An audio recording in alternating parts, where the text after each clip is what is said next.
জন্মাষ্টমীর দিন এই কাজগুলি ভুলেও করবেন না, হতে পারে মহাবিপদ। কথিত আছে জন্মাষ্টমীর দিন কিছু কাজ ভুলেও করতে নেই, অজান্তে ওই ছোট ছোট ভুলের জন্য হতে পারে বড় সর্বনাশ। ঠিক কোন কাজ করলে বিপদ হতে পারে তা আপনার জানা নেই, তাই তো? তো চলুন এক নজরে দেখে নেওয়া যাক জন্মাষ্টমীর দিন কি কি করবেন না। বাড়িতে জন্মাষ্টমীর পুজো থাকলে দেরি করে ঘুম থেকে উঠবেন না। সম্ভব হলে গঙ্গা স্নান করতে পারেন। শুদ্ধ বস্ত্র পরে নিন। ওই দিন ভুলেও ঠাকুর ঘরে বাসি ফুল রাখবেন না। স্টিলের প্রদীপ ভুলেও পুজোর কাজে ব্যবহার করবেন না।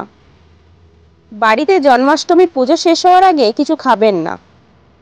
এবং কি করবেন, জন্মাষ্টমীর পূজায় বসার আগে শুদ্ধ বস্ত্র অবশ্যই পরুন। শ্রীকৃষ্ণের পুজোয় টাটকা ফুল ব্যবহার করুন। তামা, পিতল এবং মাটির প্রদীপ শ্রীকৃষ্ণের পুজোয় ব্যবহার করুন। প্রসাদে অবশ্যই মাখন মিষ্টি রাখুন। প্রসাদের সঙ্গে তুলসী পাতা দিন। জন্মাষ্টমীতে কৃষ্ণ ও বলরামের হাতে রাখি বাঁধুন, তাতে আপনি অনায়াসেই বিপদ থেকে রক্ষা পেতে পারেন। জন্মাষ্টমীতে শাকের মধ্যে সামান্য দুধ রাখুন। ওই দিন পারলে খাদ্যশস্য বিলি করুন। ময়ূরের পালক এদিন অবশ্যই ঘরে রাখুন। ছোট্ট একটা রূপোর বাঁশি পুজোর ঘরে রাখুন। পুজো পাঠের শেষে তা নিজের ব্যাগে রাখুন, তাতে দেখবেন আর্থিক দিক থেকে কোনোদিনও কোনো সমস্যায় পড়বেন না আপনি।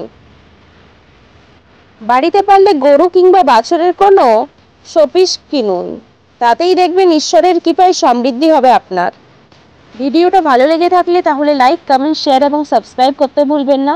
পাশের বেল আইকনটিকেও ক্লিক করে দেবেন নতুন নতুন ভিডিওর আপডেট সবথেকে প্রথমে পাওয়ার জন্য। সকলে খুব ভালো থাকবেন, সুস্থ থাকবেন। ধন্যবাদ।